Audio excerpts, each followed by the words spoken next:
Ուիլսոնին, մեկ իրավարար վճիռ, մյուսը մանդատի ստանձնման։ Իրարից անկախ տարբեր հարցեր։ Մանդատի հարցը ցավոք սրտի տեղյակ եք, որ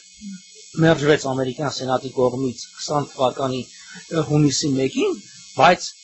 ինչպես ասացի, իրավարարության համաձայնությունը տրվեց եւ արդեն հունիսի կեսերին Ուիլյամ Վեսթերմանի գլխավորությամբ ստեղծվեց համապատասխան հանձնաժողով ամերիկյան, որը փաստեր էր հավաքում վերջնական վճիռը կայացնելու համար։ Շատերը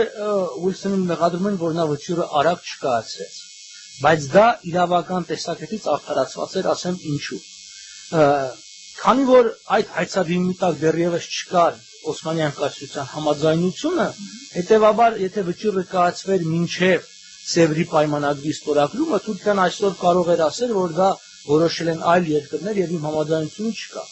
Եվ երբ որ օգոստոսի 10-ին ստորագրվեց 20 թվականի Սևրի պայմանագիրը, այդ դրանից հետո էր, որ արդեն վճիռի նախնական տարբերակը սեպտեմբեր ամսին Ամերիկայի նախագահն ուղարկեց ժամանակոչվեց պատերազմի նախարարություն, արտաքին գործերի նախարարություն կամ պետքարտուղարություն, հետո իր վարչակազմ եւ նոյեմբերի 22-ին ստորագրեց եւ տնկեց այն։ Ուդրո Ուիլսոնը ստորագրեց, այն ենթաստորագրեց արտգործնախարարը կամ պետքարտուղարը Բեյնբրիջ Կոլբին եւ կնքվեց ամերիկյան մեծ կնիքով The Great Seal of the United States։ Ես դրա մասին առանձին կանդրադառնամ, որտեղ դա շատ կարեւոր իրողություն է, բայց մի երկու խոսքով անդրադառնամ Սևրի պայմանագրին,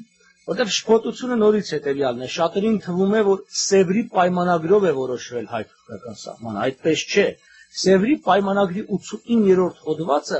հանդես է գալիս պարզապես հայցադիմում, կոմպրոմի ուղղված Միացյալ Նահանգների նախագահ Ուդրո Ուիլսոնին, որպեսզի վերջինս իր իրավարար վճռով կատարի սահմանազատումը։ Այսինքն պայմանագրի մեջ ներառված է պարզապես հայցադիմը, որը իր կարգավիճակով կապ չունի պայմանագրի ընդհանուր բովանդակության հետ եւ այլն։ Պարզապես ընդհակառակը 90-րդ հոդվածով, այսինքն հաջորդ հոդվածով Թուրքիան ստանձնում է պարտավորություն, որ հստակ նշված է, որ վճռի կայացման օրից այն չեղյալը հայտարարում իր իրավունքների եւ տիտղոսը տվյալ տարածքի վրա, որը Հայաստանին պիտի փոխանցի։ Եվ Թուրքիան դա ստորագրել է, դա Սևրի պայմանագրին է, որ Թուրքիան ստորագրել է։ Այսինքն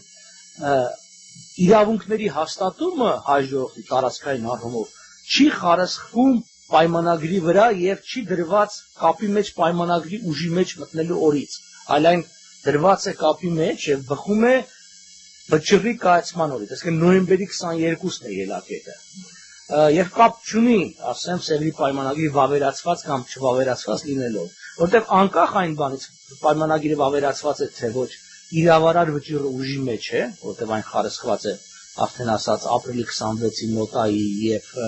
կոմպրոմիի հիման վրա, բացի այդ, Սևրի պայմանագիրը ինքը կատարման համար պարտադիր փաստաթուղթ է, անկախ վավերացումից, որովհետև 1969 թվականի պայմանագրերի մասին Վենայի կոնվենցիայի երկրորդ հոդվածի առաջի մասի 6-րդ կետը հստակորեն ասում է, որ այն պայմանագրերը, որոնք ստորագրված են պայմանավորվող երկրների միջև, այսպես կոչված contracting states, անկախ այն բանից պայմանագիրը ուժի մեջ է մտել թե ոչ, այն պարտադիր է կատարման համար։ Եվ սա էր, որ օրինակ Ուիլսոնը չսպասեց, որ Սևրի պայմանագիրը վավերացվի, հետո ինքը կատարի իրավարար վճիռը, որովհետև շատ պարզ էր, քանի որ նախ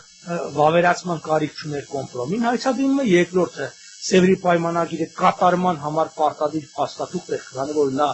ըստ էության միջպետական կոնտրակտ է, այսինքն ստորագրությունը արդեն բավական դրա հիման վրա էր։ Եվ երբ որ իր վճիռը Ուիլսոնը ուղարկել է պետքարտուղարություն կամ պատերազմի նախարարություն, որևէ առարկություն երբեք չեղավ, թե եկեք սպասենք, թող վավերացվի նոր, որովհետև վավերացման հետ կապ չուներ, եւ երբևէ այդ արդյունք առարկություն չի եղել։ Այնպես է ինձ թվում, որ օրինակ համար երկու երևաբանական անձին թուղթ է ստորագրված վիճակում այն արդեն օրինական է, legally enforceable ասում են անգլերեն, եւ կարիք չկա, որ որևէ ուրիշ երրորդ կողմը այն հաստատի կամ վավերացնի։ Դրան շատ նման է։ Դա եթե մենք ընդունում ենք որպես կոնտրակտ, շատ նման է, պայմանագրերը ուժի մեջ են մտնում համապատասխան այսինքն դալմը վերջի կամ նախավերջի հոդվածը երբեմն նշվածել են, որ ուժի կմտնի վավերացումից եւ այլն։ Սևրի պայմանագրի մեջ էլ այդպես նշված, որ Սևրի պայմանագիրը ուժի մեջ է մտնում վավերացումից հետո։ Բայց խնդիրը հետեւյալն է, քանի որ այն ստորագրված է բարձր պայմանավորող կողմերի միջև, անկախ այն բանից, այն ուժի մեջ մտել է թե ոչ, այն կատարման համար պարտադիր փաստաթուղթ է, binding document, ին նշված Վիեննայի բան։ Հետո նորից եմ կրկնում, մեր իրավունքները, տարածքային իրավունքները չեն խարսխում Սևրի պայմանագրի վրա, դա իրավարար վճռի հետ կապ ունի։ Իսկ իրավարար վճիռը ինքը վավերացման խնդիր չունի, այսինքն հայցադիմումը ի սկզբանե համաձայնություն է ընդունելու։ Եվ սա էր, երբ որ բոլոր երկրները դիմեցին, եւ պիտի ասեմ, սա միայն Հայաստանն ու Թուրքիան չէին, կամ 18 երկիրը չէին, որոնք ստորագրել էին Սևրի պայմանագիրը, որտեղ այդ ժամանակ էին 19։ Բայց երբ որ մենք խոսում ենք օրինակ բրիտանական կայսրության անունից, շատերը շփոթում են, այսինքն Great Britain եւ British Empire հասկացությունը, դրանք տարբեր պետական միավորներ են։ Բրիտանական կայսրությունը այսօր բաժանված է 53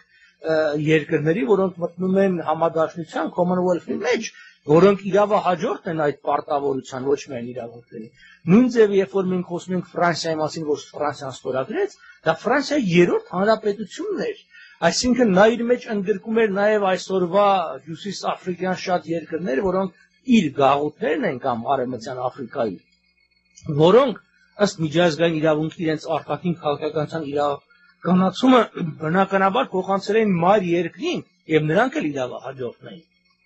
Նույն ձևի, քանի որ հայցադիմումը Սան Ռեմոն եղել է դաշնակից ուժերի անունից, դաշնակից ուժերի մեջ 50-ից ավել երկրներ կային, այն թվում այնպիսի երկրներ, որ թվում որ պիտի կապ չունենային հայ-թուրքական սահմանին, լատին ամերիկյան երկրներ, ասենք Կուբան, Պանաման, Կոստարիկան, բայց նրանք էլ դաշնակից երկրներ են։ Հետևաբար այդ բոլոր երկրները այսօր ըստ ՄԱԿ-ի մոտ 200 անդամ երկրներից առնվազն կեսը գտնվում են իրավական պարտավորության տակ այս վճիռը իրականացնելու։ Եվ սա է այստեղ խնդիրը, որ մենք խնդրող չենք, մենք խնդրարկու չենք, մենք մի երկիր ենք, որը ունի միջազգային փաստաթղթով ամրագրված իրավունքներ եւ նրանք էլ ունեն պարտավորություններ կատարելու, որտեղ ընդհանրապես միջազգային իրավունքը պարտավորեցնում է երկրներին ստանձնած պարտավորությունները կատարել, բացի դա ամրագրված է նաև Հելսինկի եզրափակիչ ակտի մեջ 1976 թվականին եւ այդ երկրները այդ ստանձնել են դա։ Այստեղ առանձնատուկ ես ուզում եմ նշել, քանի որ ավելի ամերիկյան հանդիսատեսի համար ենք խոսում, ամերիկյան պարտավորությունների մասին։ Եթե հիշում եք, ես նշեցի, որ նա այդ փաստաթուղթը իրավարար վճիռը arbitral award-ը ոչ միայն ստորագրվեց Woodrow Wilson-ի կողմից, այլ այն ենթաստորագրվեց պետքարտուղարի կողմից եւ կնքվեց ամերիկյան մեծ գնիքով։ Ինչու սա արեցին։ Wilson-ը կարող էր բավարարվել իր ստորագրությամբ, որովհետեւ հայցը Ամերիկայի Միացյալ Նահանգային էր, ոչ թե Ամերիկայի պետությանը։ Բայց Wilson-ը լավ էր հասկանում, որ իր մահից հետո կարող են լինել մեկնաբանությունները, որ ամերիկյան պարտավորությունները ուժի մեջ են այնքան ժամանակ, քանի դեռ տվյալ պրեզիդենտն է գտնվում իշխանության մեջ։ Իսկ դա 20 թվականի նոյեմբերի 22-ն էր, Կարմիր բանակը արդեն գրավել էր Ադրբեջանը, կանգնած էր Հայաստանի դարպասներին, եւ Ուիլսոնը հասկանում էր, որ դա չի իրականանա։ Հետևաբար նա վճիռ այնպիսի ձևակերպում պիտի տար, որ անկախ նրանից ով կլինի Ամերիկայի Միացյալ Նահանգների նախագահ, ամերիկան մշտապես գտնվի իրավական պարտավորության տակ, legal obligation։ Եվ դա արվում է վավերացման որոշակի գործընթացով եւ մեծ կնիքով։ Չպետք է մոռանանք, որ բոլոր այն փաստաթղթերը, որոնք կնքված են Ամերիկայի Միացյալ Նահանգների մեծ կնիքով, դրանք ներքին օրենսդրության մաս են, կամ ինչպես սահմանադրությունն ասում, law of the land։ Այսինքն Ամերիկայի համար Ուիլսոնի իրավարար վճիռը նույնպիսի օրենք է եւ փաստաթուղթ է, ինչպես ամերիկյան շատ մեր օրենսդրական փաստաթղթեր, որտեղ դրանով է եւ դրա վերաբերյալ եղել են մինչև իսկ Ամերիկայի պետքարտուղարության թվականի օրինակ մեկնաբանություններ կան իրավաբանների եւ այլն, դա հստակ է։ Հետեւ եւ պատճառները